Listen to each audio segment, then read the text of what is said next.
Hi hello ಎಲ್ರಿಗೂ ಸ್ವಾಗತ ಸುಸ್ವಾಗತ. ಈ ದಿನದ ಹಾಸ್ಯ ಧಾರಾವಾಹಿಯ ಸಂಚಿಕೆಯ ಭಾಗ ಇಂದಿನ ಭಾಗ ಏನಾಗಿದೆ ನೋಡೋಣ ಬನ್ನಿ. ಇತ್ತ ಶ್ರುತಿ ಜೊತೆ ಪೂಜಾ ಮಾತಾಡ್ತಾ ಇರ್ತಾಳೆ. ಅಲ್ವೇ ಶ್ರುತಿ ಜಾಗನೇ ಇಲ್ಲ, ಕುತ್ಕೆಲಿಲ್ಲ, ಆ ತರ ಒಡವೆ ಹಾಕೊಂಡಿದ್ದಾಳೆ. ನಿಮ್ ಅತ್ತೆ ನೋಡ್ಬಿಟ್ರೆ ಮುಗ್ದೇ ಹೋಯ್ತು ಕತೆ ಅಂತ ಅಂತಾಳೆ. ನ್ಯೂಟನ್ ತಿರ್ಗಿಸ್ಕೊಂಡು ನಿಮ್ಮ ಅಣ್ಣನ ಹತ್ರ ಬಂದು ನಿಮ್ಮ ಅಪ್ಪ ಎಲ್ಲಿ, ಮಲೇಷಿಯಿಂದ ಯಾವಾಗ ಬರ್ತಾರೆ, ಕೆಜಿ ಗಟ್ಲೆ ಚಿನ್ನ ಯಾವಾಗ ತರ್ತಾರೆ ಅಂತ ಹೇಳಿ ಕೇಳ್ತಾನೆ ಇರ್ತಾರೆ. ಹಾಗೇನ್ ಮಾಡೋದೆ ಪೂಜಾ ಅಂತಾಳೆ. ರೋಹಿಣಿ, ಏನೇ ಹೇಳ್ತಾ ಇದೀಯೆ, ಅತ್ತೆ ಖಂಡಿತ ಬಂದೇ ಬರ್ತಾರೆ. ಅವಳ ಒಡವೆ ಹಾಕೊಂಡ್ರೆ ನನಗೇನೆ ಸಮಸ್ಯೆ, ಇದೆಲ್ಲ ಆಗ್ಬಾರ್ದು ಅಂತ ಅಂದ್ರೆ ಸೂರ್ಯ ಬಂದು ದೊಡ್ಡ ಜಗಳನೇ ಮಾಡ್ಬೇಕು, ಆಗ ಇದನ್ನೆಲ್ಲ ಮರ್ತ್ ಬಿಡ್ತಾರೆ. ಹೌದು, ನೀನ್ ಸೆಟ್ ಮಾಡಿರೋ ವ್ಯಕ್ತಿ ಇನ್ನೂ ಬಂದಿಲ್ವಲ್ಲ, ಅವ್ನ್ ಬಂದ್ರೆ ಸೂರ್ಯನ ಕುಡಿಯೋ ಹಾಗೆ ಮಾಡಿ ಗಲಾಟೆ ಮಾಡ್ತಾನೆ ಅಂತ ಅಂತಾಳೆ ರೋಹಿಣಿ. ಅವಾಗ 100% ಅವ್ನ ಕೆಲಸ ಅವ್ನ್ ಮಾಡೇ ಮಾಡ್ತಾನೆ, ನೀನೇನ್ ವರಿ ಮಾಡ್ಬೇಡ ಅಂತೇಳಿ ಪೂಜೆ ಫೋನ್ ಮಾಡಿದಾಗ, ಖಂಡಿತ ನಾನು ಬರ್ತೀನಿ, ಈಗ ನಾನು ಬಂದ ಹೇಳಿರೋ ವ್ಯಕ್ತಿಗೆ ನಾನು ಮತ್ತೆ ಎಣ್ಣೆ ಎಲ್ಲ ತಗೊಂಡ್ ಬರ್ತಾ ಇದೀನಿ, ನಾನು ಮಾಡ್ತೀನಿ ಕೆಲಸ ನಾನು ಹೇಳದ್ದನ್ನ ಅಂತ ಅಂತಾನೆ. ಹಂಗಂದ ಮೇಲೆ ಇಲ್ಲಿ ಸೂರ್ಯ ಮೌನ ವಹಿಸಿರ್ತಾನೆ. ಅಯ್ಯೋ, ಆಮೇಲೆ ಯಾರು ಬರ್ತಾರೆ, ಬಂದ್ ಮಾತಾಡ್ಸಿದ್ಮೇಲೆ, ಅಣ್ಣ ಇಲ್ಲಣ್ಣ, ಯಾಕೆ ಮಾತಾಡ್ತಾ ಇಲ್ವಲ್ಲ ನೀವು, ಇಲ್ಲಣ್ಣ ಅವರು ಮೌನವ್ರತ ಅಂತ ಅಂತಾರೆ. ಹೌದೇನು ಅಂತ ಹೇಳ್ತಾಳೆ. ಅಂತ ಶೀಲ ಹಾರ ತಗೊಂಡು ಹೋಗ್ತಾ ಇರ್ತಾಳೆ. ಎದುರಿಗೆ ಬಂದವ್ರು, ಇದೇನು ಈ ಹಾರ ತಗೊಂಡು ಹೋಗ್ತಾ ಇದ್ರಿ ಅಂದ್ರೆ, ನಮ್ಮ ಸಂಪ್ರದಾಯ ಇದು, ಹಾಗಾಗಿ ನಾವು ಈ ಹಾರನೇ, ಆ ಗಂಧದಾರನೇ ಹಾಕೋದು ಅಂತ ಅಂತಾರೆ. ಆನಂತರ ಶಾಂತಿ ಹಾರ ತಗೊಂಡ್ ಬರ್ತಾ ಇರ್ತಾಳೆ, ಮಲ್ಲಿಗೆ ಹಾರನ ರೋಹಿಣಿಗೆ ಅಂತ. ಆಗ ಕಸ್ತೂರಿ ನೋಡ್ಬಿಟ್ಟು, ಇದೇನೆ ಅವ್ರ ಹಾರ ತಗೊಂಡ್ ಹೋಗ್ತಾರಲ್ಲ, ನೀನ್ ಯಾಕೆ ತಗೊಂಡ್ ಬರ್ತಿದೀಯಾ ಅಂತ ಅಂತಾರೆ. ಇಲ್ಲ ಕಣೆ, ನಾವ್ ತರ್ಬೇಕಲ್ವಾ ಅಂತ ಅಂದ್ರೆ, ನೀನ್ ಹೇಳಿದ್ದನ್ನೆಲ್ಲ ಅವ್ರು ಒಪ್ಕೋಬೇಕಲ್ಲೇ ಅಂತ ಅಂತಾನೆ. ಸೂರ್ಯ ಇದನ್ನೆಲ್ಲ ದೂರದಿಂದ ನೋಡಿ ಕೈ ಆಡ್ಸ್ಕೊಂಡು ಅವನು ನಗ್ತಾ ಇರ್ತಾನೆ. ಆನಂತರ ಆಮೇಲೆ ಪಕ್ಕದಲ್ಲಿರೋ ಮೀನಾ, ಏನ್ರಿ ಕನ್ಸ್ಕೊಂತಾ ಇದ್ದೀರಾ ಅಂತ ಅಂದಾಗ, ಇಲ್ವೇ ಅಲ್ಲಿ ನೋಡಲ್ಲಿ ಆರ್ಗಳಿಗೋಸ್ಕರ ಇಬ್ರಿಗೂ ಜಗಳ ಆಗುತ್ತೆ ಅಂತ ಕಾಣುತ್ತೆ, ಅವಳು ಗಂಧದಾರ ಹಾಕ್ಬೇಕು ಅಂತ, ನಮ್ ಸಕ್ಕರೆ ಬೆಲ್ಲು ಶಾಂತಮ್ಮ ಮಲ್ಲಿಗೆ ಹಾರ ಹಾಕ್ಬೇಕು ಅಂತ ತಗೊಂಡ್ ಹೋಗ್ತಾ ಇದಾರೆ ಅಂದಾಗ, ಅದು ಸರಿ ರೀ, ಅದಕ್ಕೆ ಜಗಳ ಆಗುತ್ತೆ ಅಂತ ಅಂದಾಗ, ಆಗ ಸೂರ್ಯ ಇದ್ದವನು, ಯಾವಾಗ್ಲೂ ಇಂಥ ವಿಷಯದಲ್ಲಿ ನಮ್ದು ನಿಮ್ದು ಅಂತ ಜಗಳ ಹಾಡ್ತಾರೆ, ಈಗ್ಲೂ ಯಾವ ಹಾರ ಹಾಕ್ಬೇಕು ಅಂತ ಜಗಳ ಹಾಡ್ತಾರೆ, ನೋಡ್ತಾ ಇರು. ಮೀನ ಇದ್ದಾಳೆ, ಏನೇನೋ ಅನ್ಕೋಬೇಡ್ರಿ, ಅವರೇ ಅದನ್ನ ಮಾತಾಡಿ ಸರಿ ಮಾಡ್ಕೊಡ್ತಾರೆ, ಸುಮ್ಮನೆ ಕೂತ್ಕೊಳ್ಳಿ ನೀವು ಅಂತ ಅಂತಾರೆ. ನಗ್ತಾ ಸೂರ್ಯ ಇದ್ದವನು, ನಮ್ ಸಕ್ಕರೆ ಶಾಂತಮ್ಮನ ಬಗ್ಗೆ ನಿನಗೇನು ಗೊತ್ತಿಲ್ಲ ನೋಡು, ಸ್ವಲ್ಪ ಹೊತ್ನಲ್ಲಿ ಹೆಂಗ್ ಕೋಪ ಬುಗ್ಲೇಳುತ್ತೆ ಅಂತ ಹೇಳಿ, ಭೂಕಂಪ ಆಗುತ್ತೆ ನೋಡು ಅಂತ ಅಂತಾರೆ. ಅಷ್ಟರಲ್ಲಿ ಮೀನ ಇದ್ದವಳು ಪಕ್ಕದಲ್ಲಿ ಬಂದವ್ರನ್ನ, ಅಕ್ಕ ಕೂತ್ಕೊಳ್ಳಿ, ಇಲ್ಲಿ ಡೆಕೋರೇಷನ್ ಹೂವೆಲ್ಲ ಚೆನ್ನಾಗಿದೆ ಅಂತ ಹೇಳಿ ಹೇಳ್ತಾ ಇದ್ದಾರೆ ಅಂತ ಅಂದ್ರೆ, ಭೂಕಂಪ ಆದ ತಕ್ಷಣ ಒಂದ್ ಭಯನೇ ಪಟ್ಬಿಟ್ಟೆ ಅಂತಾರೆ. ಮೀನಾ ಇದ್ದವಳು, ರೀ ಸುಮ್ಮನಿರ್ರಿ, ನೀವ್ ಬಾಯ್ ಬಿಟ್ರೆ ಸಾಕು, ಬರೀ ಗೊಂದಲನೇ ಆಗತ್ತೆ, ಆಮೇಲೆ ಅವನು ಬಾಯ್ ಮೇಲೆ ಕೈ ಇಟ್ಕೊಂಡ್ ಕೂತ್ಕೋತಾನೆ, ಹೀಗೆ ಸುಮ್ಮನೆ ಕೂತ್ಕೊಳ್ಳಿ, ಮನೆಗೆ ಹೋಗೋವರೆಗೂ ಕೂಡ ಮೌನವ್ರತ ನಿಮ್ಗೆ ಅಂತ ಅಂತಾಳೆ. ಅದೆಲ್ಲ ಸರಿ, ಹಾಗಾದ್ರೆ ಆಳದ ವಿಷಯದಲ್ಲಿ ಜಗಳ ಬರುತ್ತೆ ನೋಡು ಈಗ ಅಂತ ಅಂತಾಳೆ. ಈ ಕಡೆ ಶೀಲಾ ಹಾರ ತಗೊಂಡು ಶ್ರುತಿ ರೂಮಿಗೆ ಬಂದು, ಇನ್ನೂ ರೆಡಿ ಆಗಿಲ್ವಾ ಅಂತ ಅಂತಾಳೆ. ಅಷ್ಟ ಶ್ರುತಿ ಇದ್ದಳು, ಮಮ್ಮಿ ಫಸ್ಟ್ ರೋಹಿಣಿಗ್ ತಾನೇ ಶಾಸ್ತ್ರ ಮಾಡೋದು ಅಂತಾಳೆ.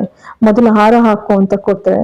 ಶ್ರುತಿ ಇದ್ದವಳು, ಸ್ಟೇಜ್ ಮೇಲೆ ತಾನೇ ಹಾಕೋದು, ಈಗ ಬೇಡ ಅಮ್ಮ ಮಮ್ಮಿ, ನನ್ ಸ್ಟೇಜ್ ಮೇಲೆ ಹೋದ್ಮೇಲೆ ಹಾಕೊಳ್ತೇನೆ. ಅಷ್ಟು ಶಾಂತಿ ಕೂಡ ಹಾರ ತಗೊಂಡ್ ಬಂದು, ಇನ್ನೂ ರೆಡಿ ಆಗಿಲ್ವೇನಮ್ಮ, ತಗೋ ಹಾರ ಹಾಕೋ ಅಂತ ಅಂತಾರೆ. ಶೀಲ ಇದ್ರು, ಬೇಕ್ರೆ ಆ ಹಾರ ಬೇಡ, ಈ ಬೀಗ್ರೆ ಈ ಹಾರನೇ ಹಾಕಬೇಕು ಅಂತಾರೆ. ಏನ್ ಬೀಗ್ರೆ ಹಾರ ಅಂತ ಇದ್ದೀರಾ, ಬರೀ ಕಡ್ಡಿನೇ ಇದೆ, ಹೂವೆಲ್ಲ ಉದೋಗ್ಬಿಡ್ತಾ ಅಂತಾಳೆ. ಇದು ಗಂಧದಾರ ಅಂತೇಳಿ ಶೀಲ ಕೋಪ ಮಾಡ್ಕೊಳ್ತಾರೆ. ಹೌದಾ, ನಮ್ ಕಡೆ ಮಲ್ಲಿಗೆ ಹಾರನೇ ನಾವು ಹಾಕೋದು. ಇಲ್ಲ ಇಲ್ಲ ಇಲ್ಲ ಇಲ್ಲ, ನಮ್ ಪದ್ಧತಿ ಪ್ರಕಾರ ಗಂಧದಾರನೇ ನಾವು ಹಾಕೋದು ಅಂತ ಹೇಳ್ತಾರೆ. ಶ್ರುತಿ ಇದನ್ನ ಹಾಕೋ ಅಂತಾರೆ. ಆಗ ಶಾಂತಿ ಇದ್ರೆ, ಶ್ರುತಿ ಯಾವಾಗ ನಮ್ ಮನೆ ಸೊಸೆ ಆದ್ಲು ಅವಾಗ ನಮ್ಮನೇನೆ ಆದ್ಲು, ಪದ್ಧತಿ ಶಾಸ್ತ್ರ ಎಲ್ಲವೂ ಕೂಡ ನಮ್ ಸಂಪ್ರದಾಯದಂತೆನೆ ನೋಡ್ಕೋಬೇಕು, ಹಾಗಾಗಿ ನಾನ್ ತಂದ ಹಾರನೇ ಹಾಕೋಬೇಕು, ತಗೊಮ್ಮ ಶ್ರುತಿ ಅಂತೇಳಿ ಕೊಡಕ್ ಹೋಗ್ತಾರೆ. ಅಕ್ಷೀಲ, ಅದೇಗೆ ಬೀಗ್ರೆ, ಬೇರೆ ಮನೆಗೆ ಹೋದ್ರು ಕೂಡ ನಮ್ ಪದ್ಧತಿನ ನಮ್ ಕುಟುಂಬಕ್ಕೆ ಅಂತ ಹೇಳಿ ಇಲ್ವಾ, ನಮ್ ಮರ್ಯಾದೆನೇ ಇಲ್ವಾ ಅಂತಂದ್ರೆ, ಶಾಸ್ತ್ರ ಸಂಪ್ರದಾಯ ನಮ್ಗೂ ಇದೆ ಬೀಗ್ರೆ, ಶ್ರುತಿ ತಗೊಮ್ಮ ಈ ಹಾರ ಹಾಕೋ, ಸಂಬಂಧಿಕರೆಲ್ಲ ನನ್ನನ್ನು ಪ್ರಶ್ನೆ ಮಾಡ್ತಾರೆ ಅಂತ ಹೇಳಿ ಶಾಂತಿನೂ ಕೂಡ ಅಂತಾಳೆ. ನಮ್ ಸಂಬಂಧಿಕರು ಕೇಳಲ್ವಾ ಅಂತ ಹೇಳಿ ಶೀಲ ಕೇಳ್ತಾಳೆ. ಈಗ ಶ್ರುತಿ ನಿಮ್ ಸಂಪ್ರದಾಯದ ಪ್ರಕಾರನೇ ಮನೆಯಲ್ಲಿ ನಡ್ಕೊಳ್ಳೋದು, ಆದ್ರೆ ಈ ಒಂದು ದಿನಾನ ಇಲ್ಲಿ ಬಿಟ್ಬಿಡಿ ಅಂತ ಅಂತಾಳೆ. ಆದ್ರೆ ಶೀಲ ಶಾಂತಿ ಇಬ್ರು ಕೂಡ ನನ್ನಾರ ಅಂತೇಳಿ ಜಗಳ ಆಡ್ತಾರೆ.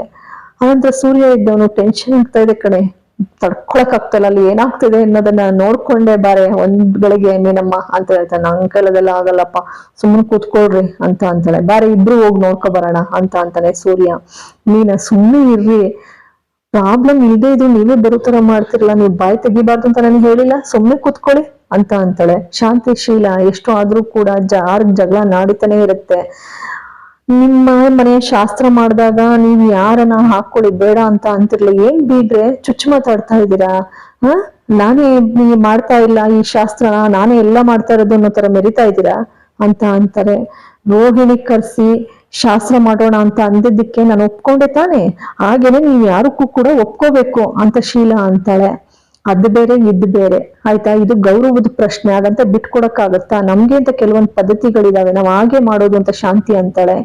ಶೀಲಾ ಇದ್ದವಳು, ನೋಡಿ ನಿಮ್ ಮನೆಯಲ್ಲಿ 3 ಜನ ಸೊಸೆಯರು ಇರ್ತಾರೆ, ಯಾರಿಗ್ ಬೇಕಾದ್ರೂ ಮಾಡ್ಬೋದು, ಆದ್ರೆ ನನಗೆ ನನ್ ಮಗಳು ಒಬ್ಳೆ ಮಗಳು, ಹಾಗಾಗಿ ನನ್ ತರಾನೇ ನಾನ್ ಶಾಸ್ತ್ರ ಮಾಡ್ಬೇಕು ಆಯ್ತಾ, ನೀವೇನಾರ ಮಾಡ್ಕೊಳ್ಳಿ, ನಾನ್ ಮಾತ್ರ ನನ್ನ ಪದ್ಧತಿನಲ್ಲೇ ನನ್ ಮಗಳಿಗೆ ಮಾಡೋದು ಅಂತ ಅಂತಾಳೆ. ಹಂಗಂದಾಗ ಮತ್ತೆ ಶೀಲಾ, ನಾನು ಹೇಳ್ದಾಗೆ ನನ್ ಮಗಳು ಕೇಳೋದು ಅಂತಾಳೆ. ಶಾಂತಿ ಇದ್ದೋಳು, ಇಲ್ಲ ನನ್ ಸೊಸೆ ನಾನು ಹೇಳ್ದಾಗೆ ಕೇಳ್ಬೇಕು ಅಂತೇಳಿ ಇಬ್ರು ಜಗಳ ಆಡ್ತಾ ಇರ್ತಾರೆ. ಶ್ರುತಿಗೆ ಟೆನ್ಷನ್ ಆಗೋಗುತ್ತೆ, ಏನ್ ಆಡ್ತಿದ್ದೀರಾ ಇದನ್ನ, ಸಾಕು ಸುಮ್ನಿರಿ, ಇಬ್ರು ಜಗಳ ಆಡ್ತಿದ್ದೀರಿ, ಯಾವ ವಾರ ಅಂತ ಹೇಳಿ ನೀವೆಲ್ಲ ಡಿಸೈಡ್ ಮಾಡ್ಬೇಕಾಗಿರೋದು ಅಂತಾಳೆ. ಶೀಲಾ ಇದ್ದವಳು, ಶ್ರುತಿ ಅಮ್ಮ ಹೇಳ್ದಾಗ ಕೇಳ್ಬೇಕು ಅಂತಾಳೆ, ಶಾಂತಿ ಅತ್ತೆ ಹೇಳ್ದಾಗ ಕೇಳ್ಬೇಕು ಅಂತ ಅಂತಾಳೆ. ನಾನ್ ಹೇಳೋದನ್ನ ಇಬ್ರು ಕೇಳ್ಕೊಳ್ಳಿ, ಕುಡೀಲಿ ಯಾರನ ಅಂತ ಇಸ್ಕೊಳ್ತಾಳೆ. ಇಸ್ಕೊಂಡು ಶಾಂತಿಗ್ ಶಾಕ್ ಆಗತ್ತೆ. ಮತ್ತೆ ಶ್ರುತಿ ಆಹಾರನು ಇಸ್ಕೊಂಡು ಅದನ್ನು ಹಾಕತಾಳೆ, ಎರಡನ್ನೂ ಕೂಡ ಹಾಕತಾಳೆ. ಎಲ್ಲ ಖುಷಿ ಪಡ್ತಾರೆ. ಆನಂತರ ಒಂದೇ ಹಾರ ಹಾಕು ಅಂತ ತಾನೇ ನಾನು ಹೇಳಿದ್ದು ಅಂತ ಹೇಳ್ತಾರೆ. ಆದ್ರೂ ಇಬ್ರಿಗೂ ಖುಷಿ ಆಗ್ಲಿ ಅಂತ ಹೇಳಿ ನಾನು ಇಬ್ರಾರನ್ನು ಹಾಕೊಂಡಿದ್ದೀನಿ. ಅದಕ್ಕೆ ಶಾಂತಿ ಹೇಳ್ತಾರೆ, ಎಷ್ಟೇ ಆಗ್ಲಿ ನನ್ ಸೊಸೆ ತಾನೇ ಇವಳು ಅಂತ ಹೇಳಂತಾಳೆ. ಇಬ್ರು ಮನಸ್ಗೂ ಬೇಜಾರಾಗ್ಬಾರ್ದು ಅಂತ ಹೇಗ್ ಮಾಡಿದ್ಲು ನೋಡಿ ಅಂತಂತಾಳೆ. ಶೀಲಾ, ಇದು ನನ್ ಮಗಳಲ್ವಾ ಅಂತ ಅಂತಾಳೆ. ಈ ಕಡೆ ಸೂರ್ಯ ಕೂತ್ಕೊಂಡು, ಆರಕ್ ಜಗಳ ಆಗ್ಬೇಕಿತ್ತಲ್ಲ, ಯಾಕೆ ಇನ್ನೂ ಏನು ಸುಳ್ವೆ ಕಾಣ್ತಾ ಇಲ್ವಲ್ಲ ಅಂತ ನೋಡ್ತಾ ಇರ್ತಾನೆ. ಆಗ ಮೀನಾ ಇದ್ದವಳು, ಹಾಗೇನೂ ಆಗಲ್ಲ ಸುಮ್ನಿರ್ರಿ ಅಂತ ಅಂತಾಳೆ. ಅಲ್ಲಿ ಏನೋ ಜಗಳ ಆಗ್ತಾ ಇದೆ, ಅದಕ್ಕೆ ಇಷ್ಟೊಂದು ಲೇಟ್ ಆಗ್ತಾ ಇರೋದು ಅಂತ ಅಂತಾನೆ. ಅನಂತರ ರಂಗನಾಥನ್ನ, ಅಪ್ಪ ಇಲ್ಲೇನೋ ಸಕ್ಕರೆ ಬೈಲು ಜಗಳ ಮಾಡೋಂಗ್ ಕಾಣ್ತದೆ ಅಂತಾಳೆ. ರಂಗನಾಥ್ ಇದ್ದವ್ರು, ಏನಾಯ್ತು ಅಂದಾಗ ಇಬ್ರು 2 ಹಾರ ತಗೊಂಡು ಹೋದ್ರು, ಜಗಳ ಆಯ್ತದೆ ನೋಡು ಅಂತ ಅಂತಾನೆ. 2 ಹಾರನು ಹಾಕೊಂಡ್ ಬಂದಿದ್ ನೋಡಿ, ಜಗಳ ಆಯ್ತದೆ ಅಂತ ಅನ್ಕೊಂಡಿದ್ರೆ ಸೋನ್ ಪಪ್ಪಡಿ ಜಗಳ ಆಗ್ಬಾರ್ದು ಅಂತ 2 ಹಾರನು ಹಾಕೊಂಡ್ ಬಂದ್ಬಿಟ್ಟವಳಲ್ಲ ಅಂತ ಸೂರ್ಯ ಅನ್ಕೋತಾಳೆ. ಮೀನ ಇದ್ದವಳು, ಶ್ರುತಿ ಬುದ್ಧಿವಂತೆ ಕಣ್ರಿ, ಅದಕ್ಕೆ ಎಲ್ಲವನ್ನೂ ಕೂಡ ಪರಿಹರಿಸಿದ್ಲು ಅಂತ ಅಂತಾಳೆ. ಮಹಾಲಕ್ಷ್ಮಿ ತರ ಕಾಣ್ತಾ ಇದ್ದಾಳಲ್ವಾ ಅಂತ ಅಂತಾರೆ. ಅಲ್ಲಿಗೆ ಈ ಸಂಚಿಕೆ ಮುಕ್ತಾಯವಾಗ್ತದೆ. ರಂಗನಾಥ್ ಅವರು ಬಹಳ ಖುಷಿ ಪಡ್ತಾರೆ, ಶ್ರುತಿನ ನೋಡಿ ಮಹಾಲಕ್ಷ್ಮಿ ಕಣ್ಣಾಗ್ ಕಾಣ್ತಾ ಇದ್ದಾಳೆ ಅಂತ ಹೇಳಿ.